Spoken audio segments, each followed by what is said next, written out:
Quem pode bem forte dizer aleluia? Aleluia!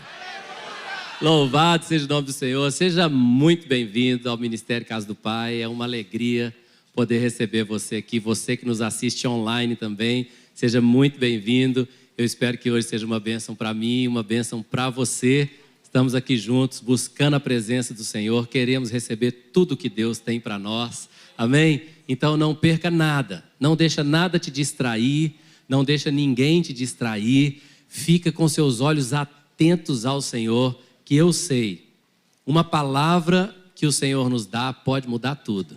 Amém? Então dá o toque, fala com seu amigo assim, ó, fica a dica, fala com ele, fica a dica. Mantém seus olhos na palavra. Amém? Bom, hoje nós vamos encerrar essa série de mensagem que tem como título Liberdade.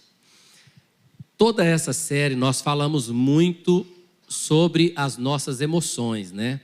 Sendo libertos do medo da rejeição, libertos do medo do fracasso, né? Então nós falamos várias dicas de como nós temos nossas emoções sendo saradas, né?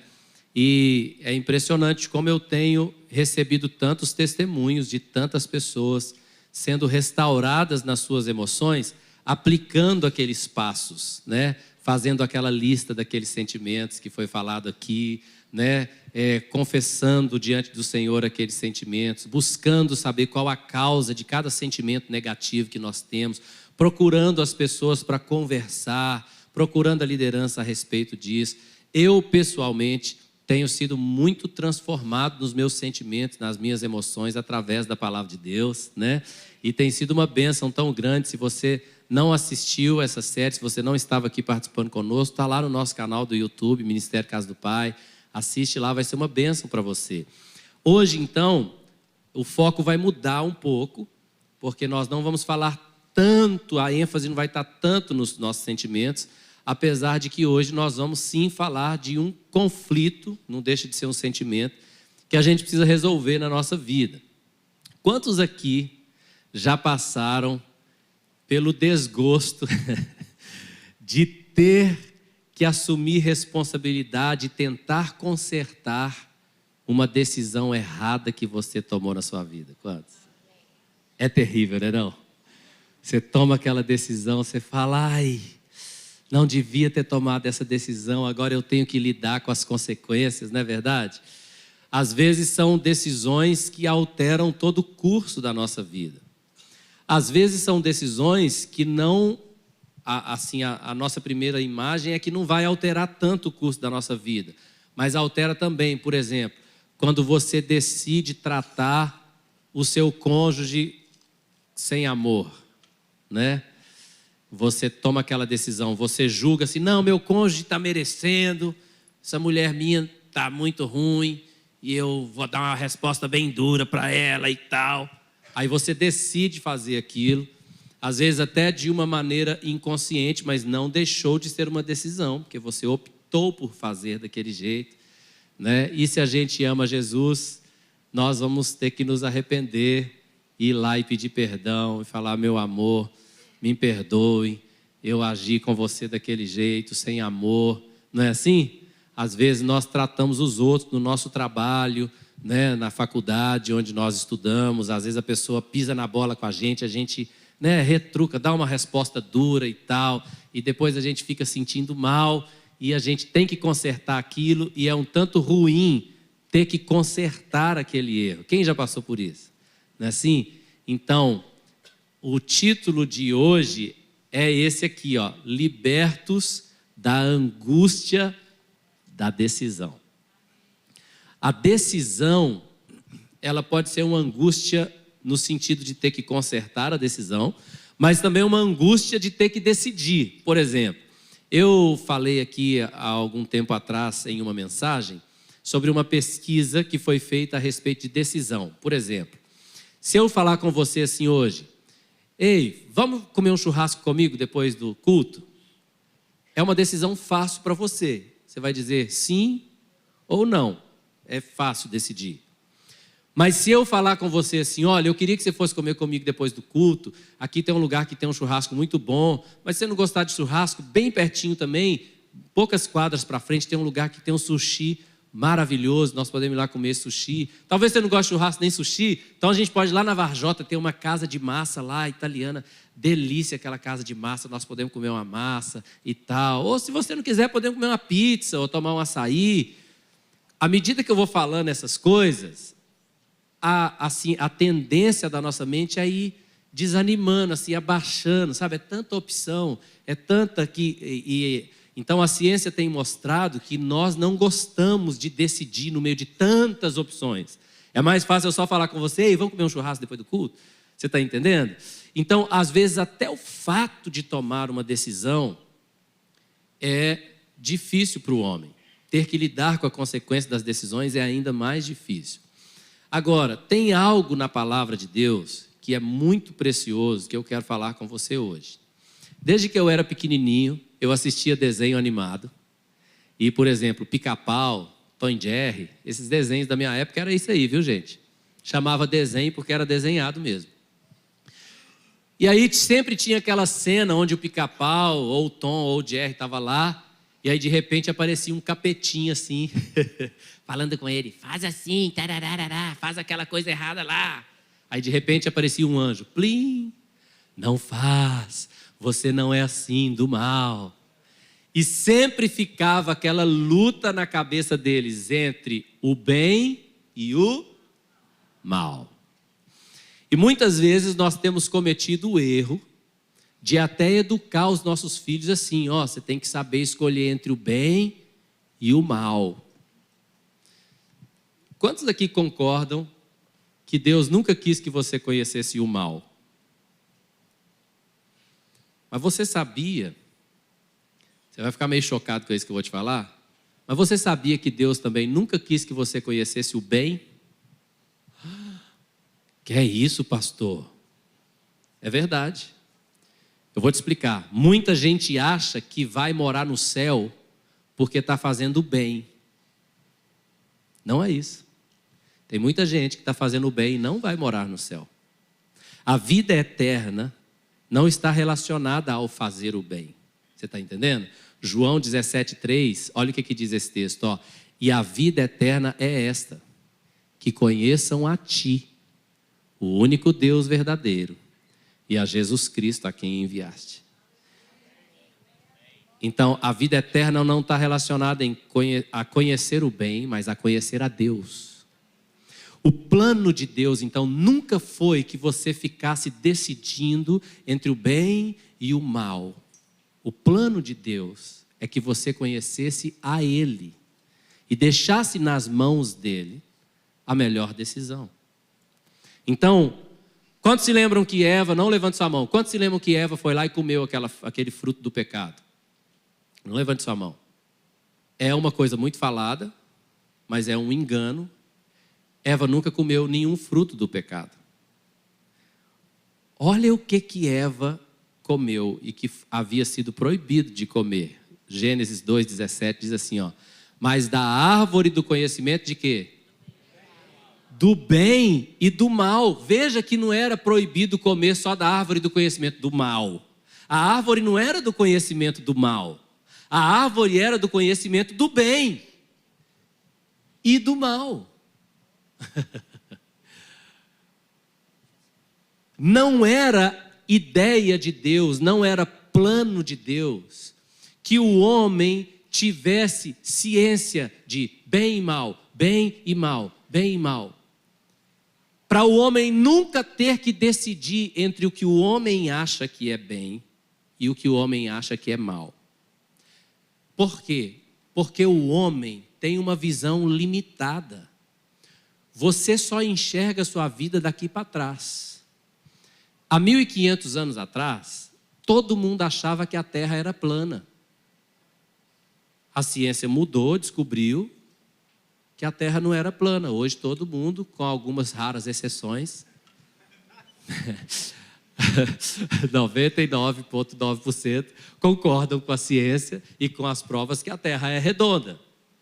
Mas veja que o homem acreditava piamente que a Terra era plana. Você volta alguns anos atrás, a medicina estava falando, não coma ovo. Se você comer ovo, você vai morrer, seu colesterol vai subir e tá. Passou alguns anos, tá todos os nutrólogos falando, ovo é maravilhoso, um dos melhores alimentos do mundo. Se você comer ovo, vai ser bom para isso. Ovo não aumenta colesterol.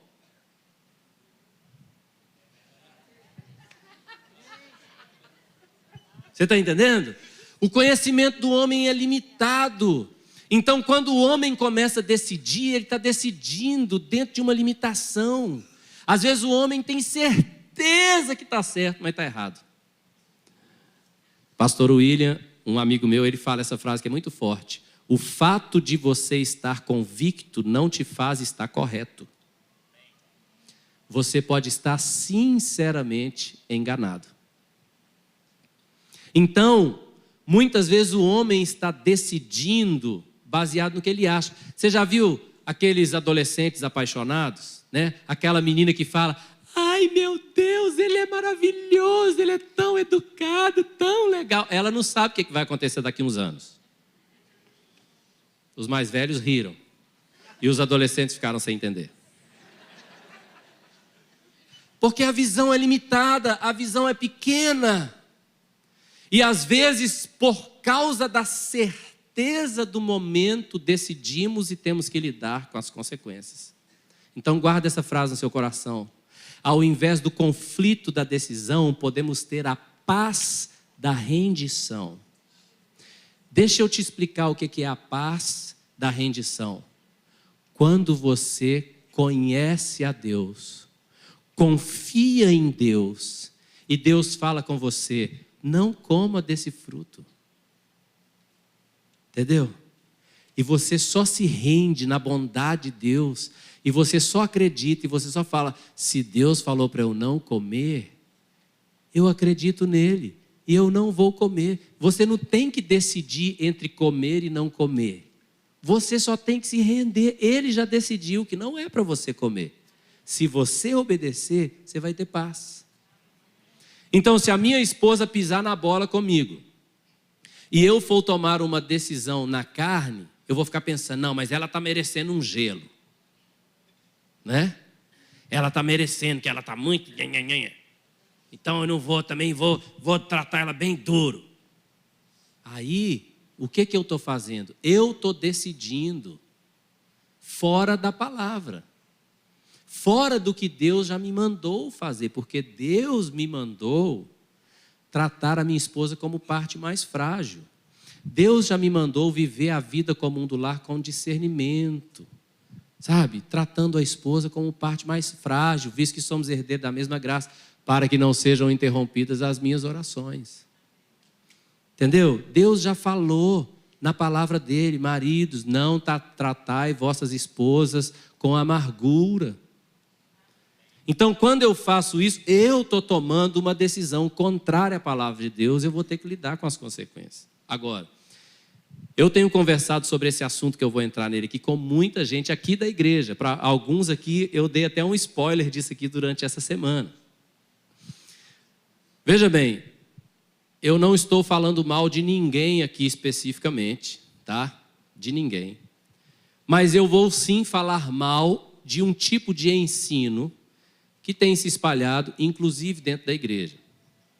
Nós, brasileiros, temos uma tendência a uma paixão por tudo que é americano. Todos os filmes que nós assistimos, quase todos são americanos, não é assim? Então, se eu falar com você para falar um filme famoso aí, provavelmente veio dos Estados Unidos. Então, hoje, se a gente falar uma palavra em inglês, vira bonito, né? A gente estava discutindo aqui, as pessoas conversando sobre o nome do Ministério de Jovens. Aí o nome que eles escolheram foram Send. E sabe o que é Send? É enviar. No sentido de você envia para o campo missionário, né? Send. Eu envio uma carta. Enviar. Ninguém colocaria enviar. Qual o nome do Ministério de Jovens da sua igreja? Enviar. Mas aí você fala, Send. Uau, que legal, Send. Pois é. Acontece. Então, entrou uma palavra aí, né, dentro da nossa cultura, que é coaching. Vai, coaching. Estou fazendo coaching. Eu sou coaching. Eu fui para um treinamento aí de um coaching, ou um treinamento de um coaching. É só uma palavra que significa treinador. Ou treinando, depende de como está terminando a palavra, tá certo? Treinamento. O problema é, uma vez um amigo meu falou assim: pastor, eu fui para um coaching e eu fiquei impressionado de como que ele usou a palavra. Eu já conhecia aquele coach e naquela hora o meu sangue esquentou a 90 graus. E eu falei com aquele meu amigo pastor, eu falei assim: pastor, com todo amor e carinho, eu não tenho admiração nenhuma e eu não quero estar perto de ninguém que está usando a palavra. Eu quero estar perto de gente cujo a palavra pode usar.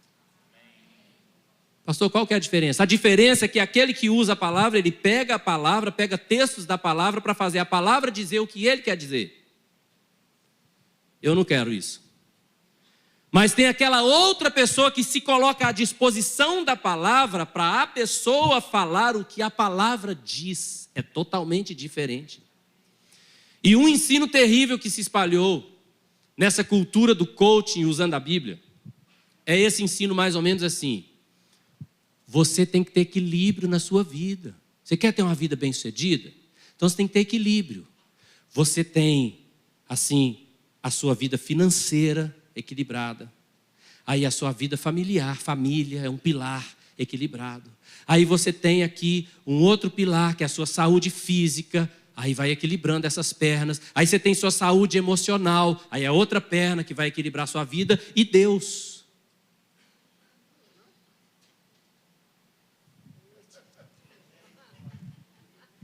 Isso é diabólico. Deixa eu te explicar. Deus não pode ser uma das pernas da sua vida. Deus é o fundamento. Deus não se... Você não nivela. Ah, eu quero ter equilíbrio na minha vida, então eu vou ter minha família, minhas finanças, minha saúde emocional, minha saúde física e Deus. Saúde física. Academia, uma hora por dia, de segunda a sábado. Certo? Minhas finanças. Aí, Deus. Culto, final de semana, pequeno grupo. Isso é diabólico. O reino de Deus, o Israel Subirá falou muito bem falado aqui. O reino de Deus não é um reino de equilíbrio, é um reino de prioridade. Porque a Bíblia não diz buscar equilibradamente o reino de Deus. A Bíblia diz buscar em primeiro lugar o reino de Deus e a sua justiça. Estou gostando tanto desses amém, desses glória a Deus. Buscar em primeiro lugar o reino de Deus e a sua justiça. É primeiro lugar. Você está entendendo? Agora, a distorção está no fato de que existe um cristianismo onde Deus serve as pessoas. Onde Deus me ajuda a organizar a minha vida. Ô filho, cristianismo verdadeiro, você perde a sua vida. Ô pastor, não fala isso não, senão o povo não volta. Meu filho, eu só fico falando, a igreja só fica crescendo, que o povo está cansado de balela, o povo quer ouvir o evangelho. Romanos capítulo 10, versículo 9, é um texto muito falado, que nós vamos ler e estudar um pedacinho dele aqui agora, mas mal compreendido. Então nós vamos estudar alguns detalhes desse texto. Vamos ler em voz alta comigo, por favor, vamos lá? Se com tua boca confessares Jesus como Senhor e em teu coração creres que Deus o ressuscitou dentre os mortos, serás salvo. Tá, primeira coisa. Quando a Bíblia foi traduzida para o português, essa palavra Senhor, ela era usada com um único sentido. Essa palavra hoje tem alguns outros sentidos na cultura atual. Mas quando foi traduzida para o português, tanto em Portugal como no Brasil, haviam os escravos. E essa palavra Senhor era usada para se referir ao dono do feudo. O Senhor era aquele a quem os escravos pertenciam. Você está entendendo? O Senhor era o dono dos escravos. Quem está comigo aí? Então, é muito importante a gente saber isso. Quando a Bíblia está falando de confessar Jesus como Senhor, a Bíblia está falando de confessar Jesus como o dono da sua vida, Senhor. Essa era a tradução exata da palavra grega, que foi esse texto escrito pelo apóstolo Paulo em grego. E a palavra grego para Senhor é a palavra Kyrios. Olha o significado dessa palavra. Lê comigo, por favor. Aquele a quem uma pessoa ou coisas pertence, sobre o qual ele tem poder de decisão. Então vamos lá. Se eu for parafrasear, deixa esse significado nas telas para mim. Se eu for parafrasear, eu posso dizer assim: se com tua boca confessares Jesus como aquele a quem você pertence e que ele tem poder de decisão sobre a sua vida, porque isso é Kyrios, isso é Senhor. Se você com tua boca confessar Jesus como o seu dono, aquele que tem poder de decisão sobre a sua vida, tá certo? Agora, vamos estudar uma outra coisa desse texto. Olha aí Hebreus 10, 28, que diz: sem misericórdia morre pelo depoimento de 2 ou 3 testemunhas quem tiver rejeitado a lei de Moisés. Fala isso comigo, por favor. Depoimento de 2 ou 3 testemunhas. Mateus 18, 16 diz assim: se porém não te ouvir, toma ainda contigo 1 ou 2 pessoas, para que pelo depoimento de 2 ou 3 testemunhas, toda palavra se estabeleça. Então preste atenção. Desde a lei de Moisés, há milhares de anos atrás, o que foi estabelecido como válido para julgamento é o depoimento de 2 pessoas. Se 2 pessoas estavam e presenciaram o fato, ou a negociação, ou o pecado cometido, ou aquilo que foi falado, aquilo então é documento. Na nossa cultura, isso mudou. Por exemplo, quando você compra um carro, o que você tem que fazer? Você compra um carro usado de um amigo seu. Você vai ao cartório, aí o seu carro tem lá a transferência, né, o DUT, vai lá, assina, preenche, o cartório vai lá, reconhece firma, faz o DUT eletrônico, não é assim? Você paga e aquilo é um documento legal, que a partir daquele momento o carro pertence ao outro. Agora não tem jeito, o carro já é daquela outra pessoa, de agora para frente. É a lei, você está entendendo? Antigamente, não precisava de cartório, nem de assinar, nem de nada. A única coisa que pediam é que 2 pessoas ouvissem. 2 pessoas ouviram, é lei. Então, quando a Bíblia diz, se com tua boca confessares, por que tem que confessar? Para 2 pessoas ouvirem. É a mesma coisa de dizer na nossa cultura: se você for no cartório e assinar um documento e registrar no cartório, é a mesma coisa naquele tempo de confessar publicamente. Você está entendendo? Então, esse texto de Romanos 10, 9, se com tua boca confessares Jesus como Senhor, ele poderia facilmente, eu poderia, sem nenhum erro, eu poderia parafrasear para você dizendo: se você hoje, tá? Falando dos dias de hoje, se você for ao cartório e registrar um documento, olha para a tela, coloca lá o significado de Kyrios para mim, por favor. Olha aí para as telas aí, ó. Se você for ao cartório e registrar um documento de que Jesus é aquele a quem você pertence e que agora ele tem poder de decisão sobre a sua vida, a salvação começa daí. Entendeu? É uma coisa irrevogável. É algo que não dá para voltar atrás. É um documento assinado.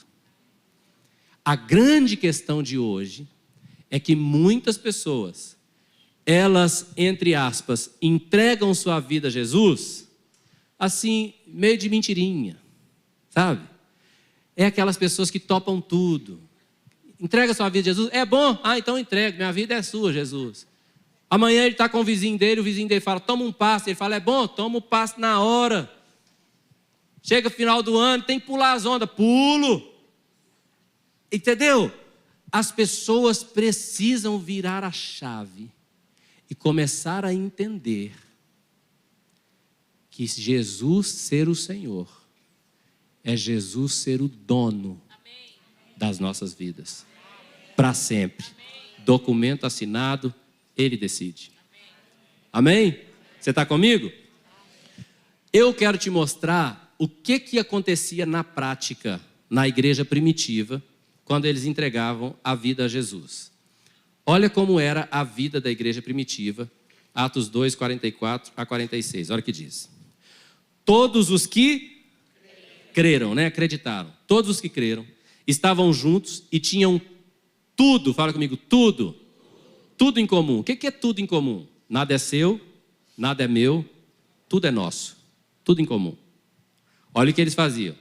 Vendiam suas propriedades e bens, distribuindo o produto entre todos, à medida que alguém tinha necessidade.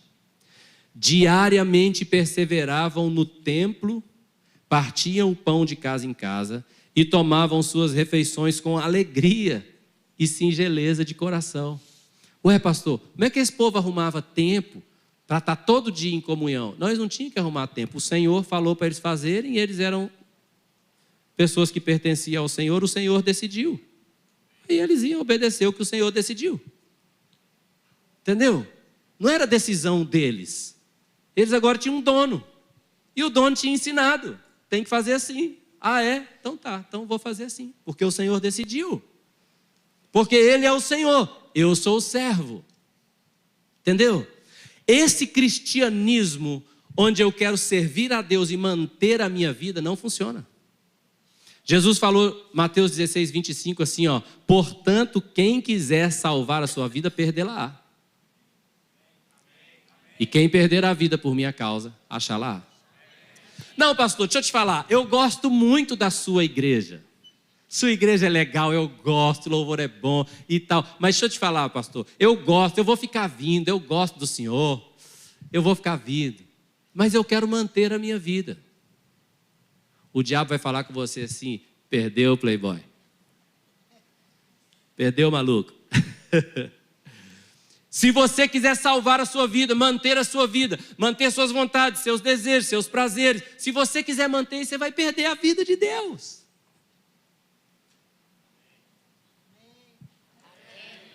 Mas se você estiver disposto a perder a sua vida, por amor a Ele, por causa dEle, Ele está dizendo que você vai ganhar a vida dEle. E só uma dica, sua vida é passageira, a dEle é eterna. Então, olha que legal que o apóstolo Pedro falou, 1 Pedro 2,16. Como livres que sois, não usando todavia a liberdade por pretexto da malícia, mas vivendo como o quê? Servos de Deus. Sabe o que significa a palavra servos? Lê comigo aí, por favor. O que significa? Escravo, servo, homem de condição servil. Um escravo. Essa é a palavra grega que o apóstolo Pedro usou. Então nós somos servos. Servos de quem? Do Senhor. Aí você pergunta assim, pastor, mas por que eu escolheria ser escravo de Jesus? Para não ser escravo do pecado. Porque Jesus disse, Mateus capítulo 8, João capítulo 8, Jesus disse, todo aquele que pratica o pecado se torna escravo do pecado. Foi aí que ele disse aquele texto tão conhecido de João 8,32, se o Filho vos libertar, conhecereis a verdade vos libertará, e depois, se o Filho vos libertar, verdadeiramente sereis livres. Libertar de quê que ele está falando? Libertar do pecado. Todos nós éramos, e eu espero que éramos, escravos do pecado.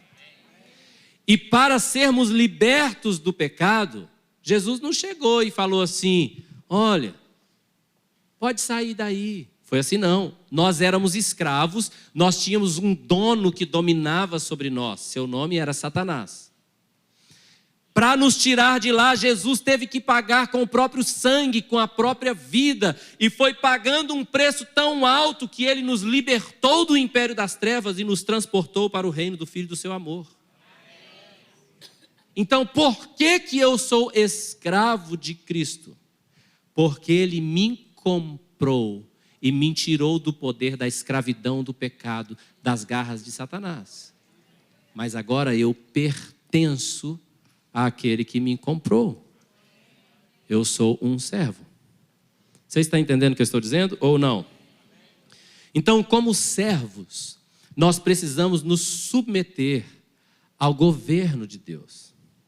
Lembra que eu falei aqui, buscar em primeiro lugar o reino de Deus? Às vezes as pessoas colocam isso de uma maneira fantasiosa, como se o reino de Deus fosse o céu. O reino de Deus não é o céu. O reino de Deus é o governo de Deus sobre nós, na terra e por toda a eternidade.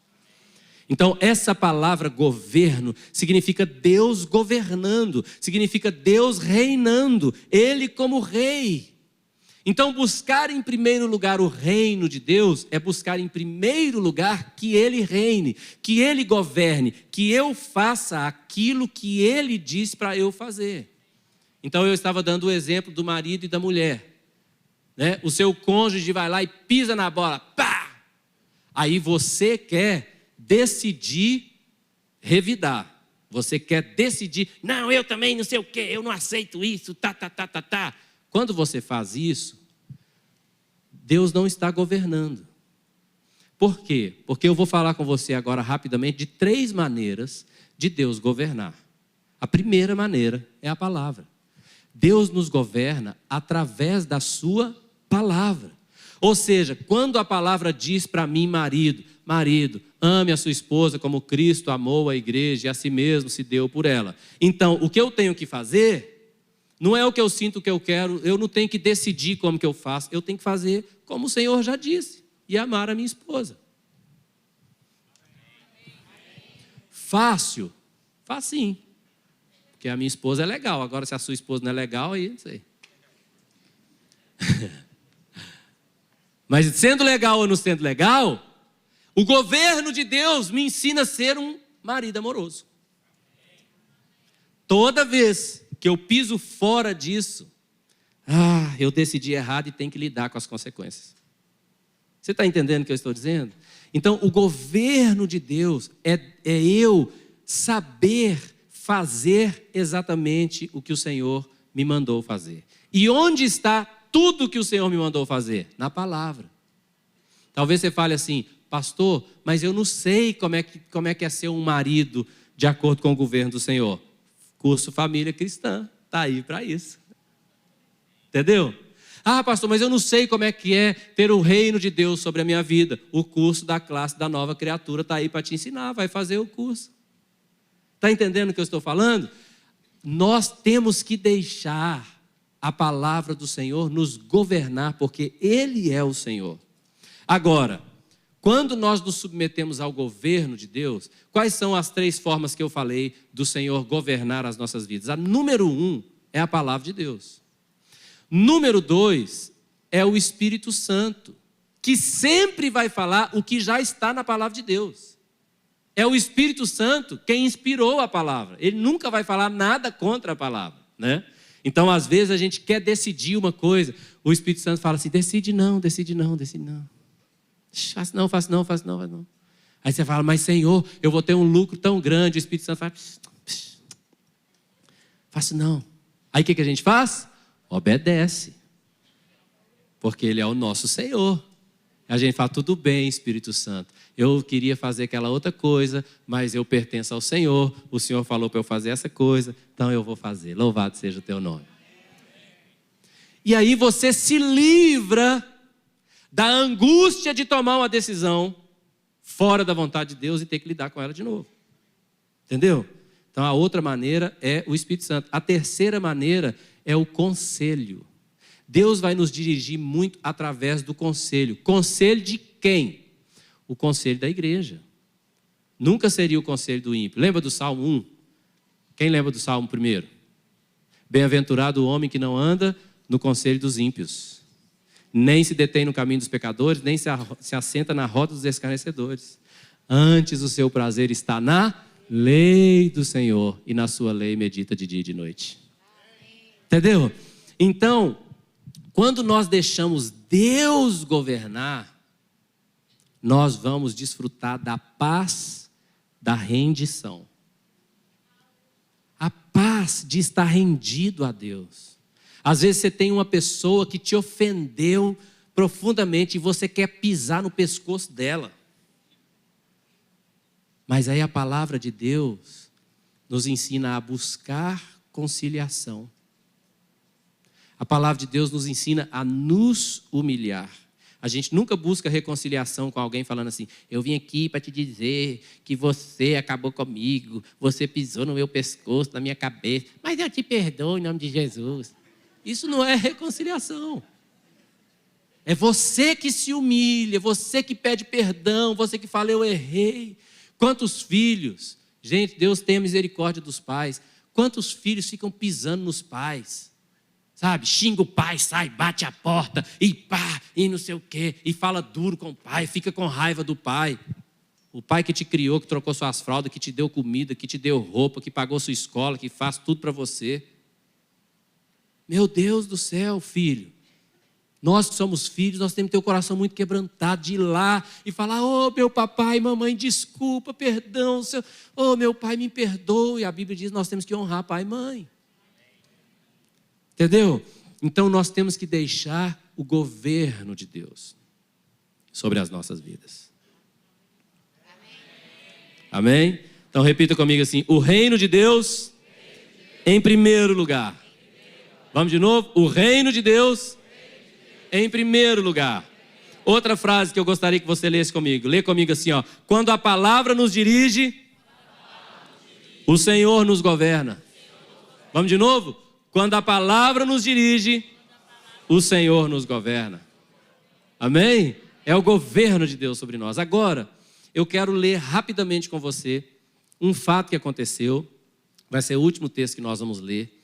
Na época dos reis de Israel, no Antigo Testamento, tinha muita guerra, morria um rei, levantava outro rei, e a arca de Deus era levada para um lugar, depois a arca de Deus voltava, e ora a arca de Deus estava numa tenda, aí depois era no tabernáculo, depois na tenda de Davi, depois construíram um templo, e no meio desse vai e vem, aconteceu que a lei, o livro da lei, foi perdido. Foi perdido. E muitas e muitas pessoas cresceram e envelheceram sem nunca saber o que estava escrito na palavra de Deus. E aí aconteceu o que nós vamos ler agora. Olha o que aconteceu, 2 Reis 22. Verso 8 diz assim: então disse o sumo sacerdote Ilquias ao escrivão Safã: achei o livro da lei na casa do Senhor. Ilquias entregou o livro a Safã e este o leu. 11. Tendo o rei ouvido as palavras do livro da lei, rasgou as suas vestes. Daqui a pouco nós vamos ver que esse rasgar as vestes era um ato de humilhação, de quebrantamento, de pedido de perdão. É tanto que no Novo Testamento, o conselho da palavra não é apenas para a gente rasgar as nossas vestes, mas rasgar o nosso coração. Rasgar o nosso coração diante de Deus. Então, o rei, quando viu aquilo, ele rasgou as vestes, ele se humilhou, ele chorou diante do Senhor. E então, o rei mandou consultar a Deus a respeito desse livro que foi achado, que era o livro da lei.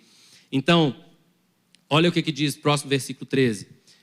O rei dizendo: ide consultai o Senhor por mim, pelo povo e por todo o Judá, acerca das palavras deste livro que se achou, porque grande é o furor do Senhor que se acendeu contra nós, porquanto nossos pais não deram ouvidos às palavras deste livro para fazerem segundo tudo quanto de nós está escrito. Então ele mandou consultar a Deus. Então eles foram consultar a Deus através da profecia. E Deus mandou um recado para esse rei Josias. E olha o recado que Deus mandou. Versículo 18, olha lá. Porém ao rei de Judá, que vos enviou a consultar o Senhor, assim lhe direis: assim diz o Senhor. Quem? O Deus de Israel, acerca das palavras que ouviste. Olha o que ele diz: porquanto teu coração se enterneceu e te humilhaste perante o Senhor, quando ouviste o que falei contra este lugar e contra os seus moradores, que seriam para assolação e para maldição, e rasgaste as tuas vestes, e choraste perante mim, também eu te ouvi, diz o Senhor. Aí olha o que o Senhor falou para ele: Pelo que, eis que te reunirei aos teus pais, e tu serás recolhido em paz à tua sepultura. E os teus olhos não verão todo o mal que hei de trazer sobre este lugar. Então levaram eles ao rei esta resposta. Olha o que aconteceu. Quando o rei descobriu a palavra do Senhor e viu que ele estava fazendo errado, ele rasgou suas vestes, ele se humilhou, ele orou, ele pediu perdão, ele se quebrantou, ele estava lá diante de Deus buscando conserto. E Deus disse para ele: eu te ouvi. E olha o que Deus falou. É verdade que está escrito nesse livro, por causa da desobediência, que o povo vai sofrer as consequências. Mas porque você se arrependeu assim, Josias, nada disso vai acontecer enquanto você viver. Você, Josias, porque se arrependeu, vai viver em paz. E você, quando descer a sepultura, vai descer em paz. E nenhum mal virá a todo esse povo enquanto você tiver vida. Porque você se humilhou, porque você se arrependeu, porque você quer a minha vontade. Eu tenho certeza que você está aqui igual Josias. Você quer a vontade de Deus. Talvez você errou por não conhecer, mas deixa eu te falar uma coisa. Aqui nessa estrutura é cheio de tomadas elétricas. Se eu enfiar o meu dedo na tomada, o que vai acontecer? Eu vou tomar choque. Eu sei que se eu enfiar o dedo na tomada, eu vou tomar choque. Mesmo sabendo, se eu enfiar o dedo, eu vou tomar choque. Mas se vir uma criança pequena que não sabe que toma choque e enfiar o dedo na tomada, o que vai acontecer? Ela vai tomar choque. A lei serve para todos. Você conhecendo ou não conhecendo, põe o dedo na tomada e toma choque. Mas quando você se arrepende diante de Deus, quando você realmente coloca o seu coração: Deus, eu não sabia. Oh Deus, eu estava longe do teu governo, mas eu não sabia, Senhor, mas agora eu quero o teu governo. Sabe como é que funciona? É como se toda hora que você enfiou o dedo na tomada, o Senhor foi lá e desligou a chave geral, para você não tomar choque. Isso é o perdão, a graça, a misericórdia, o favor, o amor de Deus, a misericórdia, a longanimidade de Deus. Então hoje o que eu quero convidar você a fazer é fazer como Josias, rasgar o seu coração e sair desse conflito, sabe? Eu faço ou eu não faço? Eu devo tratar meu marido assim ou daquele jeito? Eu devo falar com a minha esposa assim ou daquele jeito? Eu devo falar com meus filhos assim ou daquele jeito? Eu devo entrar nesse relacionamento ou não devo? Você não tem que ficar decidindo essas coisas. Tudo isso já está escrito. Saia do conflito da decisão e viva a paz da rendição. Deixa o Senhor decidir, você vai viver em paz, as consequências vão ser uma bênção para você. Eu estou falando que vai ser fácil? Vai não. Vai doer? Às vezes vai. Você vai chorar? Às vezes muito. Você vai ter que pisar no seu ego? O ego tem que morrer mesmo. Não é assim? Quem quiser seguir, negue a si mesmo, olha o eu morrendo. Tome a cada dia a sua cruz, olha o eu crucificado. E segue-me, olha eu seguindo a Jesus morto crucificado. Mas sempre vai valer a pena você deixar a palavra de Deus decidir o governo de Deus sobre a sua vida. Você vai ficar livre desse conflito, de ter que lidar com decisões. A consequência chega depois, é terrível ter que lidar com isso. Mas quando você está debaixo do governo de Deus, você vai desfrutar de paz. Bem, eu quero convidar você então agora a fazer igual Josias, ficar de pé no seu lugar comigo e nós vamos orar. E eu quero convidar você a realmente falar com o Senhor: Senhor, eu quero te entregar o governo da minha vida. Senhor, eu quero parar, porque a gente, querido, o nosso problema, eu lembro de uma música, nós não vamos cantar essa música aqui não, viu? Mas eu lembro de uma música do David Keelan que fala assim: mas às vezes sou levado pela vontade de crescer, eu torno-me independente e deixo de simplesmente crer. É terrível isso. A gente acha que a gente sabe. Eu já sei, eu vou decidir, eu vou fazer isso. Eu sei que a Bíblia diz para não fazer, mas eu também sei que se eu fizer, depois dá certo. E a gente tem que ficar lidando com tanta dor, com tanto problema. Eu quero convidar você para ser um Josias hoje. E que toda a sua família, toda a sua cidade desfrute da paz por causa do seu arrependimento. Que Deus fale com você como falou com Josias. É verdade, tinha um grande problema para chegar aí na sua casa. Tinha um grande problema para chegar na sua família por causa da desobediência. Mas porque você se arrependeu, porque você rasgou seu coração diante de mim, ninguém vai sofrer nada por causa do seu arrependimento. Todos terão paz enquanto você tiver vida. Amém?